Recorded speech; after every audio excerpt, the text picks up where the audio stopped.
What is up, everybody? This is Stu and David, and this is Filling the Storehouse podcast. And we have a pretty cool dude on today. Our friend, our classmate, a shipmate, Dan Lesniak. He went to school with us at the Naval Academy, and he got out. You were subs, correct, Dan? Yep, submarine officer. Yeah, so he did subs and then got out, and we'll let him kind of talk more about his story. But he is now crushing it in the real estate world, and we're going to get into a lot of different topics. He talked at the Veterans REI Live Conference. We're going to hit on some of the subjects that he spoke about there, and we're just going to dive in. Dave, you want to give a quick bio real fast? I would love to. So first off, thanks, Dan. Appreciate you sparing some of your busy time to talk to a couple classmates. It's good stuff. So Dan Lesniak is a billion dollar real estate agent, best-selling author, investor, developer, and coach. Dan's hyper-local strategy led to one of the fastest starts in real estate with over 22 million in sales in the first year. Since then, Dan and Carrie Scholl's combined team has grown to over 80 members and sells more than $400 million in volume annually. And just as a quick note, as we were talking before we hit record, Dan said this month will be the best month for their company ever with 100 deals so far. Is that what you said? So far, hopefully none of them fall out. It'd be nice to hit that 100 mark. Yeah, that's awesome. That's awesome. It's only halfway through the month. That's awesome, man. Hey, man. No reason you can't get 200, right?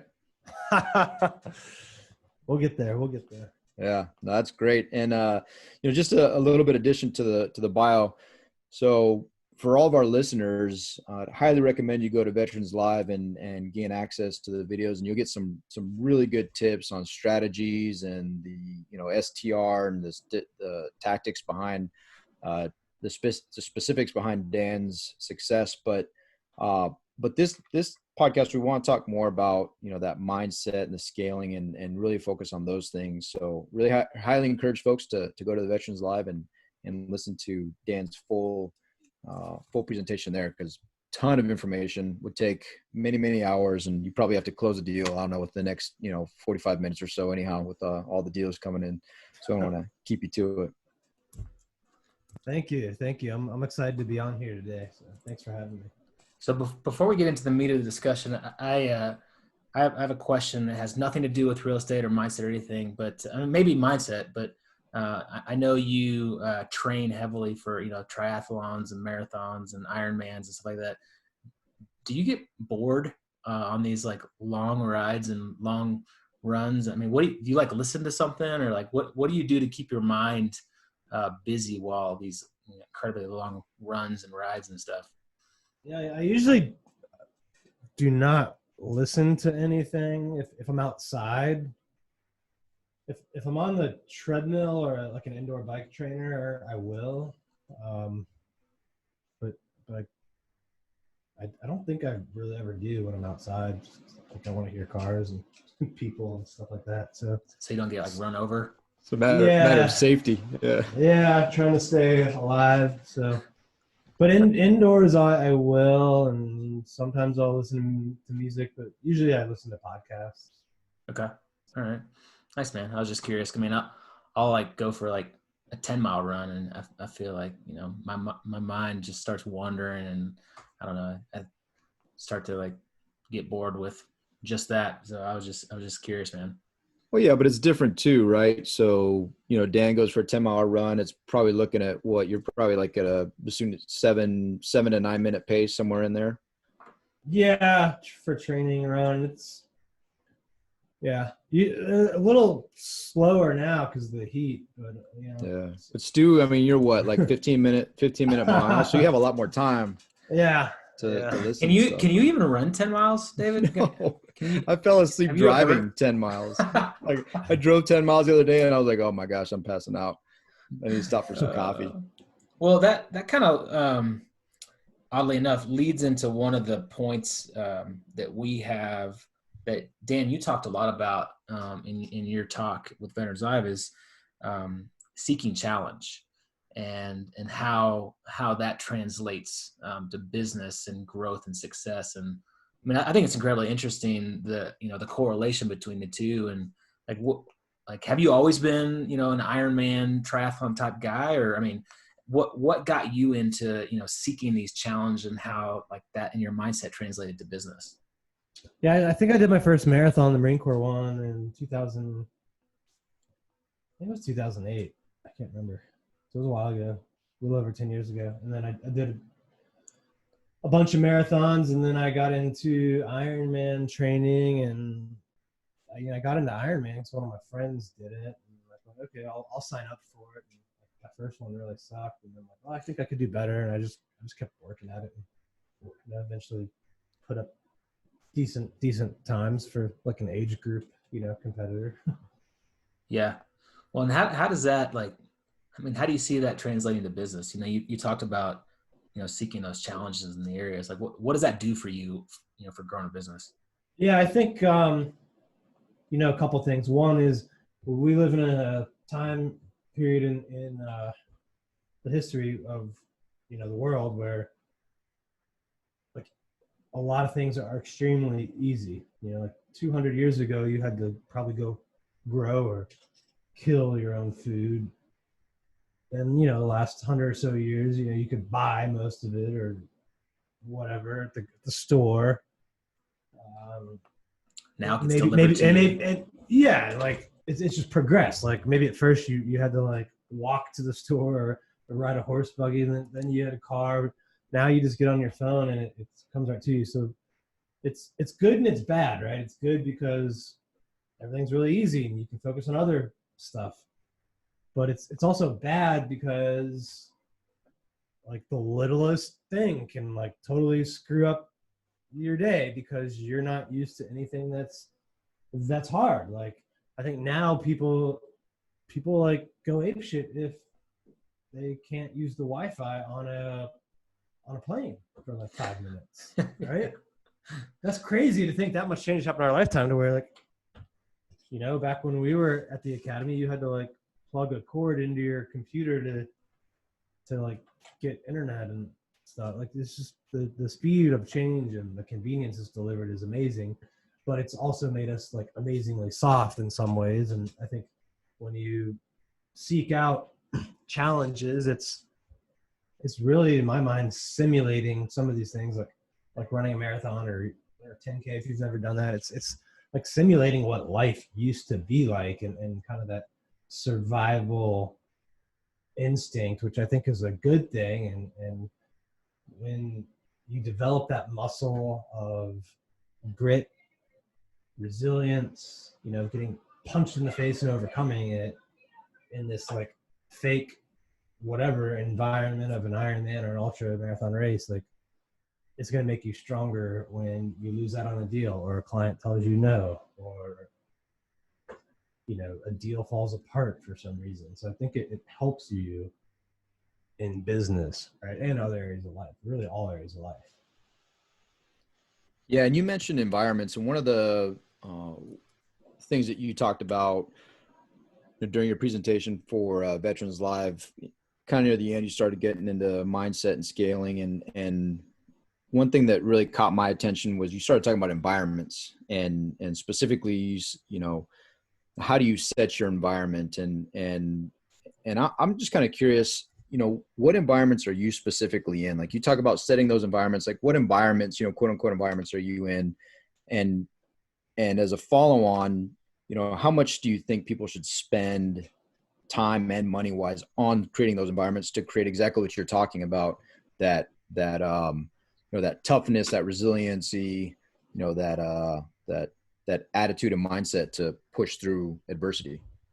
Yeah, so with how we're talking about it right now, I think environment really is the people that you're surrounding yourself with. And we've all heard the saying that your net worth is your network, and that you're the average of the 5 people you hang out with the most. So for me, it's being on podcasts, talking to people like you guys, hosting podcasts where I get to interact with a lot of people that are performing at top levels in their industry, their business. It's being a part of mastermind groups. So I'm in one called Go Abundance, going to events.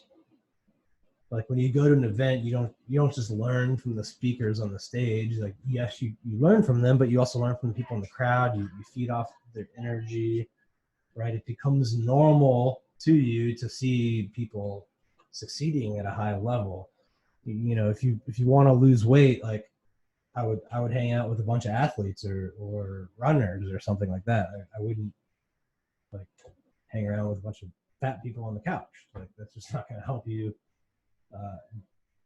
achieve that goal. So I think you need to figure out, like, what do you want in life? Like, what do you want to succeed at? And then take as much time and money as it takes to be around those types of people.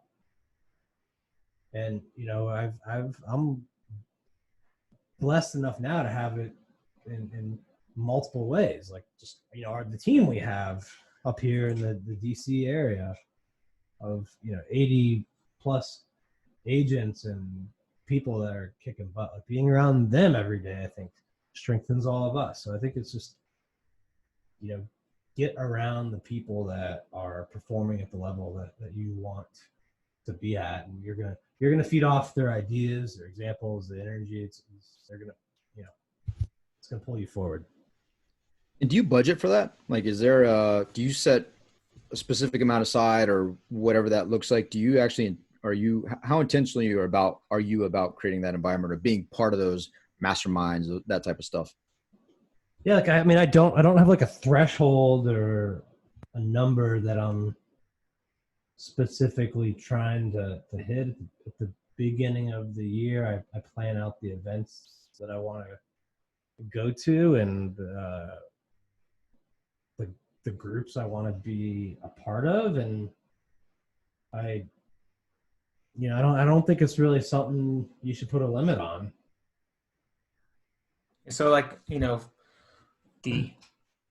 when you're kind of starting out, let's say you're transitioning from the military to business and you're kind of getting going, and I 100% agree with you that you got to set that environment and create and put yourself in those positions. But how do you get yourself in the same room with Tony Robbins? How do you get yourself in the same room with Grant Cardone and some of these people that I know that you've been in the same room with? And I mean, is it money? Do you just have to make the commitment that, hey, I'm gonna buy myself into this high level mastermind, or does it take incredible success that you've already created? Or I mean, what does that look like the actionable steps to get to that level? Yeah, I mean, people like that, like Grant Cardone, Tony Robbins, Gary Vee, that are at the high, not only like the highest levels of what they're doing, but they're like the highest levels of everybody. Like they're people like that are really worth being around. Like you've got to be able to offer them something of value, either through like your network or what they can do for you. And for most people, that's going to be pretty hard because they're at such a high level. So I think for a lot of those people, it's about the money. And if they're good, like those guys are, it's going to, like, they're the best in the world. So you're going to have to pay, and it certainly costs for time with them. But I think for real estate agents, real estate investors, you can go to people that are specific leaders in your industry, or micro, like, kind of influencers at the community level. And I know for real estate investors, there's like every city in the country probably has a real estate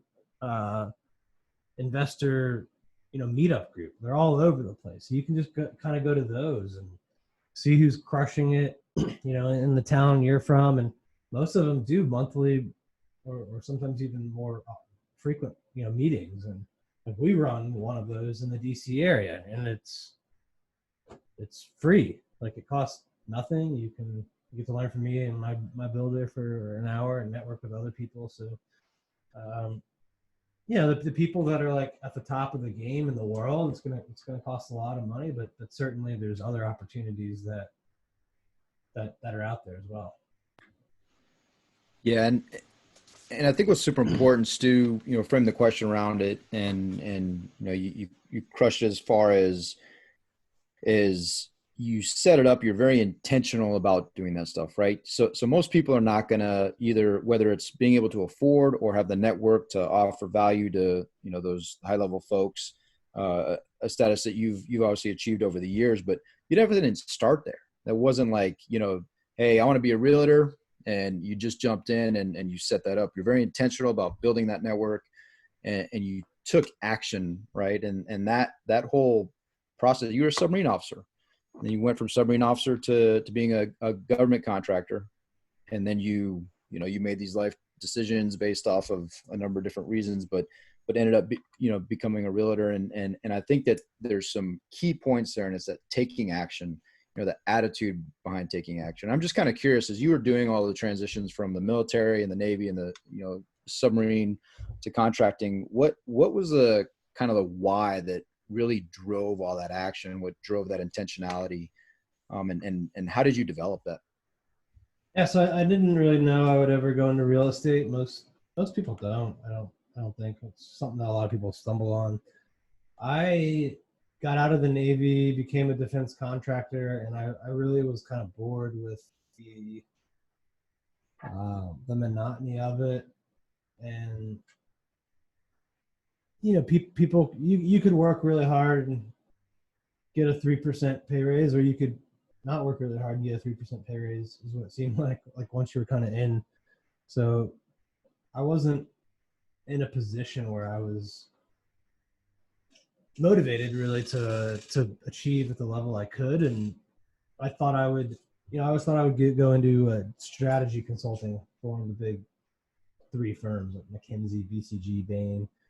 And I got my MBA at Georgetown. I did a bunch of interviews. None of them hired me. They all said I needed to develop the sales acumen, that I had the technical ability, but not the sales acumen for that kind of a role. And their suggestion was I go get a different experience to develop that. So I thought I would sell real estate on the side, kind of like a side hustle, because I'd bought and sold several condos over my career in the Navy and time after. So at first I just got my license, thought it would be something I would do for, on a limited basis, and maybe make like an extra 20, 25 grand a year or something. And it took off really quick, and I really kind of had a chip on my shoulder from that interview process and not getting the job I thought I wanted, and it probably drew out some overly competitive parts in myself, and I think that kind of combination really lit a fire under me, and my side hustle quickly became like the main dish. Just out of curiosity, have you achieved the extra 25 grand a year, or are you good there? Yeah, I did. No, I mean, I literally, after a few months, I looked up and I had more in my pipeline in like a 3-month period than I was going to make in the entire year for my job. So I thought, well, if I don't make another sale, I'll still come out like in the same position. So I put in my notice, and that was it. Love it. It's one of the things you said in the talk also that I really liked was you talked about eliminating other options and, basically forcing yourself down a path by eliminating everything else. And I'm just curious, like, what did that look like, in your business, and how do you continue to drive that point to scale and forward and keep moving forward? Yeah, so I mean, quitting my job really was, I think, probably the first thing I did to do that. I mean, I was already kind of over the tipping point, and I ended up that first year selling a little over 22 million, which everyone on here is probably numbers driven. So that equated to about 500, 600, probably close to 600,000 in gross commission income. And I think, I probably netted almost 400. So it was It's a good start. Yeah, it worked out well, to say the least. But I think since then, the way I've kind of pulled myself forward and made it, because I could have stayed there, and a lot of agents do, and nothing wrong with that. Like a lot of agents really, I think, hit that low six figure level, like 100 to 200, and they kind of stay there. Like I see that a lot. Like the same people that I knew my first year in real estate that were doing like 10 million to 15 million, they're still at that level, most of them. And I think for me, like the environment and the network helped, because like if I was going to be around people that were doing like 500,000, 7 figures or more, like I didn't want to be like the lowest guy on the totem pole, right? So that to me was a way of eliminating other options. And then the way I do it now is like I don't keep tons of cash on hand. So as we're making money, we're deploying it into investing in our business, investing in real estate, investing in other businesses. So I think that's always a good way to drive yourself to go get new sales, new deals, is to not let your bank account grow too fat. Like I'm not saying go blow it on Lambos or anything like that, but like put it into things that are going to work for you, so that you're driven to go work and get more of it. That's actually a really good point. And it reminds me of like we've had a few occasions where we got ourselves really really thin in capital, and it forced us to like really have to go raise money and really throw ourselves out there and start making calls and not asking for money, but offering more opportunities for our investors. And I think that really helped us grow significantly. It's a really good point. I like that. Yeah, no, that's a great point. And to that same line of thinking, so what is it though that was it goals that you established beforehand that set you apart, that had you break through that $100,000-$200,000? Well, I mean, you started at 400K, but going beyond that, like was it why driven? Was it goal driven? Was it just you just kept forward momentum and didn't have necessarily an end state in mind that you're planning against? You just kept going and just finding opportunities? Like what's the thought process behind it?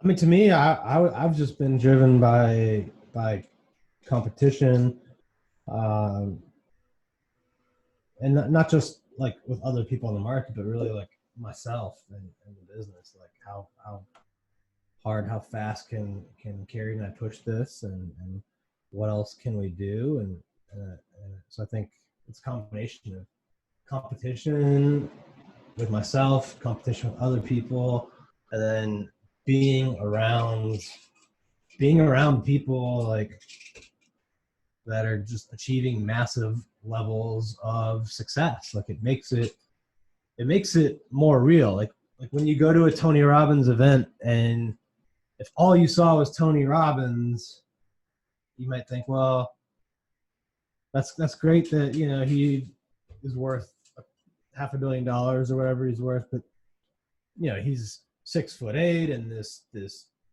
giant dude and has magical powers, right? You could somehow attribute it all to that, which is like bullshit, right?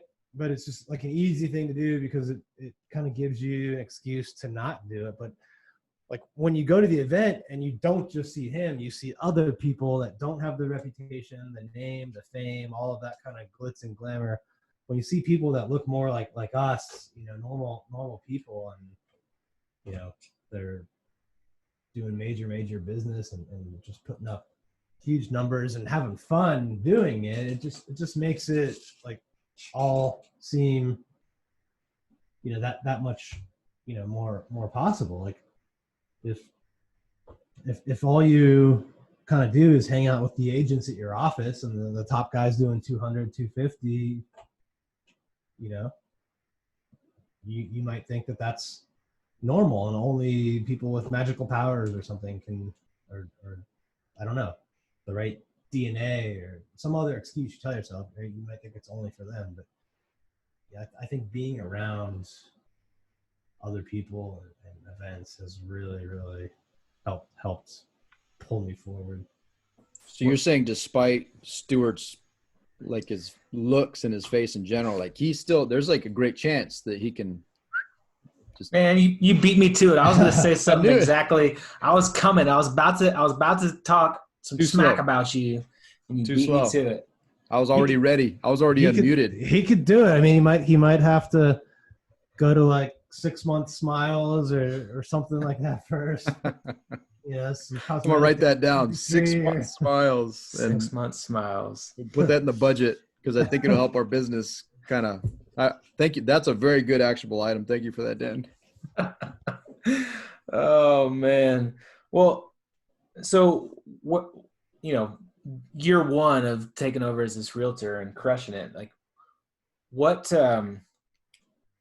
drove you to the point of scaling the business? Like what like clicked, or what really made you start to decide, to start hiring and scaling, and how did that even look like to begin? Yeah, at first it was, I hired a couple assistants and really worked on building the admin part of what I was doing. It took me 2 hires to get it right, which is normal. Like it just, you don't always get it right on the first shot, but a lot of agents quit after that. So if it takes you a couple tries, don't be discouraged. But so that was like into my first year. I hired my first person. They didn't work out. I hired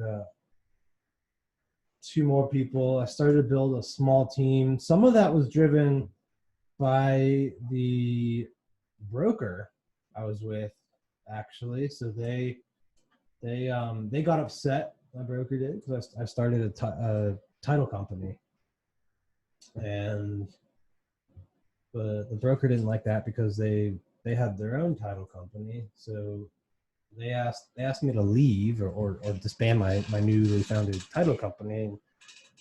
And I said, no, I'm not going to do that. So I left, and I took a couple agents with me. And so I kind of overnight went from having, a couple admin to a small little team. And then I grew it that first year. And I met my now wife, Carrie Scholl, back then, and she had a small team at the time as well. And we kind of started off as competitors at first, and then friends, and then more stuff happened after that, and we decided to combine the 2 smaller teams we had, and I think that probably helped us accelerate faster, because we had like two heavy hitters. So if you can find a partnership that works, or people to affiliate with, that I think can help you accelerate. So you're saying I need to go find a new partner? Yeah. Well, I was actually going to ask you if you had any recommendations, anybody, because I'm local to you as well here, and maybe we could talk offline and we could set something up. Oh man, this is shenanigans. Well, so what did you have, like a set size that you wanted to get to? Or is it just continuous growth? Yeah, I think at first it was be number 1 in Arlington, and then it was be number 1 in the Virginia and the D.C. area, and now our sights are set on becoming the top selling team in the nation.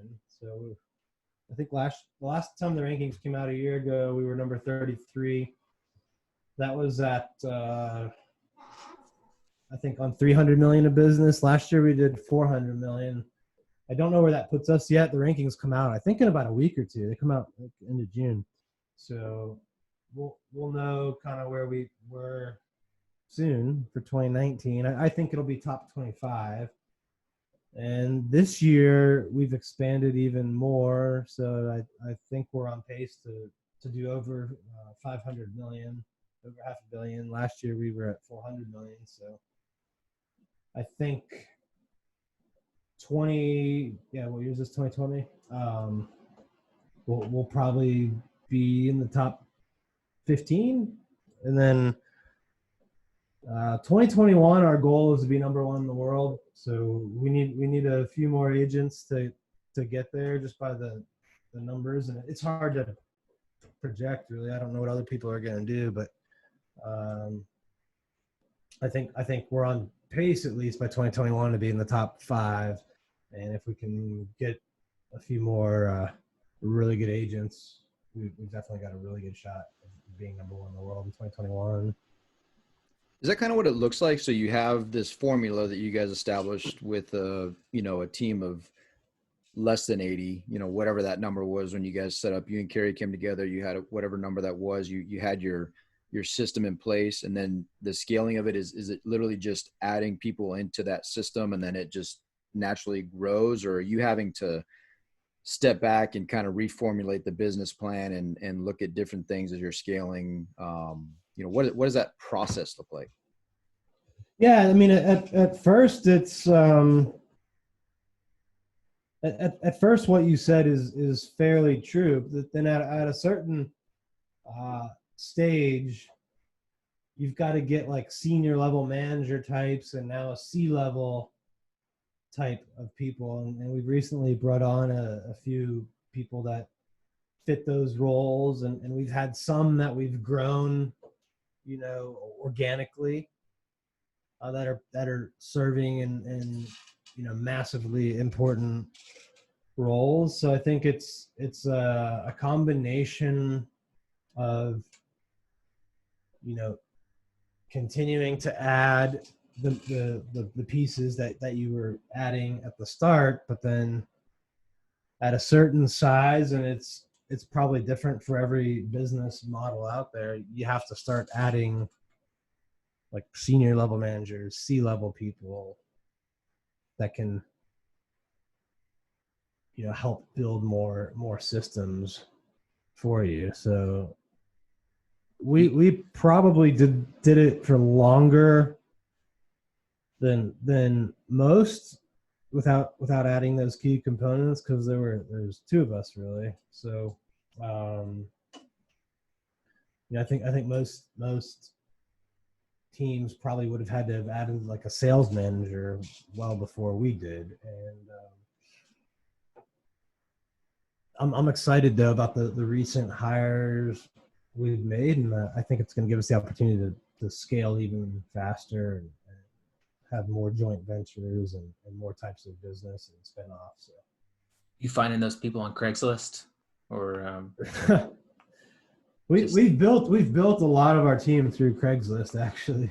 Oh yeah, I was kind of joking, but Yeah. where do you start? Where do you find these people? Where do you find the C-level and down?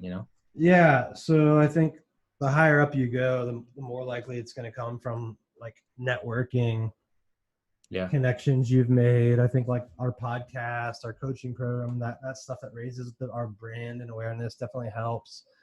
I think there's also people that specialize in it. They call them headhunters. Ours have all been through either ads or networking, but at our many of our positions we filled on Craigslist and Facebook posts and just other things like that you might not think of, or referrals. Like we offer, if you're an agent on our team or employee and you refer someone to us, like we have financial compensation packages for incentives for that. So you have to think of ways to incentivize people to do that. And that's usually good, not only because they're helping to fill the role, but they're usually filling it with people that are going to be better than just the average person that applies. Because like you wouldn't want to refer someone David, and then they turn out to be like a piece of crap. So Yeah, no, I'll say so. I'll hold my tongue on that one. But I was a referral to Stu. No, I'm just kidding. Hey, so you and Carrie, like, what is your day to day in the business? I know as people scale, I think there's a big struggle to evolve their own position and kind of remove themselves from certain roles and give those things up. And I think that you framed it really well on the at Veterans Live. You said, "Hey, I was doing $10 an hour jobs, $20 an hour jobs, $50 an hour jobs," and kind of how you reformulate that. What does your and Carrie's day look like now? And when you project that forward, when you're looking at your 10-year plan, like what's the end state for all this? yeah, that's a great question. So obviously, like a decade ago, yeah, 9 years ago, I was doing everything, like, writing the ad, calling the lead, showing the house, all of it. And then, gradually the admin work got pushed off, and then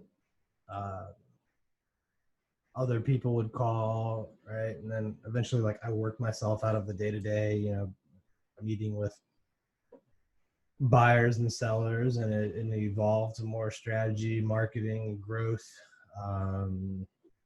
systems.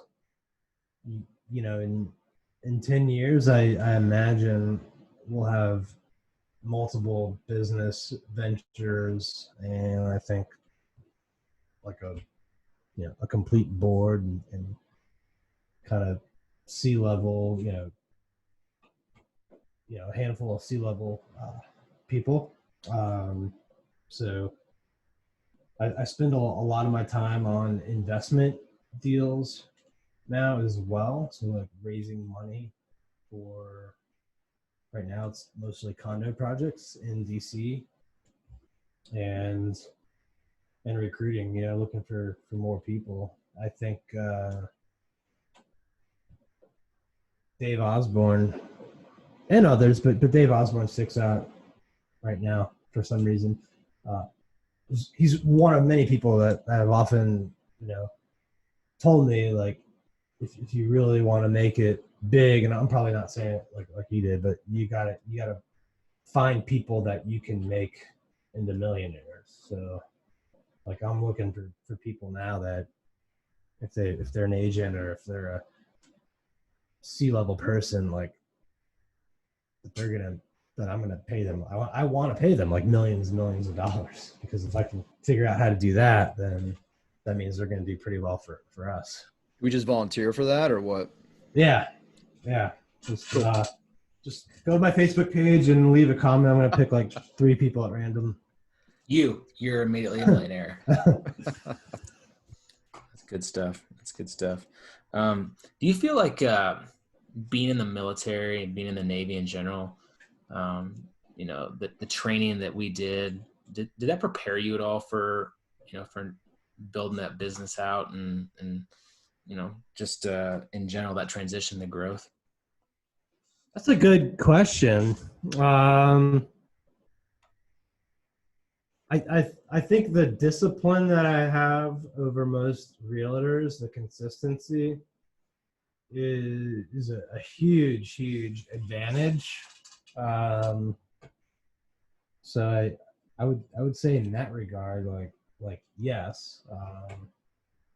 And I think the military is definitely a place that, either through the training or the mission, or just the type of people that are drawn to it, like, you're gonna kind of be like, the buck stops here, and get shit done, and like, thrive on systems, like follow them, and build them if they're not there, or not what they need to be. So I think in that regard, it helps. I've also heard people say that the military is not rewarding when it comes to risk taking, which would potentially be counterintuitive to what you would expect as an entrepreneur or business person. So there's this, I know theory that as the military has emulated the government more and become more bureaucratic and perhaps more risk adverse. So I think, I think there's potentially some tensions there as well. So I think it could potentially cut both ways. But for the most part, I think that the discipline and the system aspects of it have definitely helped. Yeah, I think it's an important point because a lot of our listeners, I imagine, we have a number of folks currently active duty. I mean, doing our selective duty. And I think for a lot of people, it's hard for them to put themselves in where they currently are, to put themselves in your shoes, to be able to imagine that transition. And I think the point you make really highlights to be self-aware and look at the skills and look at the gifts and look at the things that the military has provided, developed, maybe imbued, and to maximize the potential with that tool set. And I think that's a really important point. And I think it helps people to be able to visualize getting to the spot. If their goal is to be a hyper fast agent and to crush it in real estate, they absolutely can do it. As you highlighted earlier, we're just normal dudes, right? You're just a normal guy doing exceptional things, putting those tools to use and doing exceptional things. So I really appreciate you making that point. And if you could also delve in a little bit into, like, when were things just not awesome, right? When were things just not scaling and incredible and you're just crushing it? But do you have an example of a time that you really had to push through adversity and really just on sheer whatever will? I mean, the biggest thing for me was kind of the process of how I got started and getting started. And like, I kind of got out of the military and with the belief that, okay, I've done like my time in respectable parts of the, contracting world, the military. I've done my time in the school. So therefore I'm going to get these amazing jobs. And I think sometimes society and like what we're taught to believe about school and other things can kind of almost lead us to this belief that, like, if you do activities, A, B, and C, that X, Y, and Z will happen because that's what it's supposed to. And that's not really how the real world works. And the process of getting rejected by so many interviews for me really, like, was the struggle, and happened really before and then as I was making the transition, and that was kind of like the paradigm of how I saw the world, like, really shifted and was changed rapidly. And so just kind of making it through that period was probably the biggest challenge that I've really had in real estate. I think it goes back to the point I made earlier that, sometimes the military can be somewhat risk averse, not tolerant of risk. And, you kind of have these boxes you need to check to move up. And I think for some people, it's potentially hard to break out of that mindset. But nothing that I've done in real estate is like really harder than what I had to do, like, in the submarine, right? So if you are in the military thinking about making a transition to being an agent, being an investor, really anything, I know for some people, if it's not like a guaranteed job, it might be like 180 degrees out of what they've done for 10, 15, 20 years or more. So I can definitely see how it would be challenging for people to, like, make that leap, make that transition, make that jump. And I think for a lot of people, that's just like getting beyond that mindset and belief is probably going to be a challenge. Well, and that's a real thing, man. I mean, I know there are lots of people that are at our level, that are transitioning out after 20 years of service, 25, 30 years of service, like, that have been, 05s, 06s, 07s, and they have this belief that they're just going to step out of the military world and right into some, 7-figure job or 6-figure job. It doesn't always work out that way. And I think that's a really important point to kind of start communicating that you have to create those opportunities yourself, and it's not just going to be handed to you on a silver platter. And I think there's still a lot of people out there that think that at the higher levels of military, and even even at the lower levels, this idea of go to college, get a degree, and then walk out and get a good job immediately. It doesn't happen anymore. There's too much competition. I think you have to just put yourself out there and create those opportunities yourself. When usually the opposite happens, right? You graduate and you have a ton of debt. You're starting in a hole, and then you really got to figure it out. Yeah. Unfortunately, that's the route that a lot of people are going down and experiencing. Yeah, that's good stuff, man. Well, dude, we're getting close to the hour mark. We have a few kind of standard questions that we like to ask people. So I'm going to start with the first one there. What would you say is your favorite, most useful education resource, either, a book or podcast or something that you've kind of really taken to heart and used yourself to help you? Well, the best book I've read in a while is by Keith Cunningham. It's called The Road Less Stupid. Okay. I think that'd be a good one for you to check out, Stu. Nice. It's like, would you say it's like Taylor written? Keith, is Keith the boy yours from your hometown, Stu? What's up? I don't know, man. He's from Austin. Is he? Okay. Yeah. Right there. Hey, man. He used you as a case study, Stuart, as this is what you want to do. Like, do what this dude did. I do think I was cheated off of Dan in a lot of our engineering classes when we were at the Naval Academy. Hey, there's no statute of limitations on honor offenses at the Naval Academy, dude. Be careful. They'll come back and get you. That's good. Thank you for that. That is a first. I've never heard that. For that book, like in any podcast I've listened to, and including the ones that we've done. So I'll definitely check that out. Thank you for that. Hey, Dan, if you could tell your younger self one thing, what would it be? I would start earlier. So I would have done what I did sooner and taken more risk and done it quicker, faster.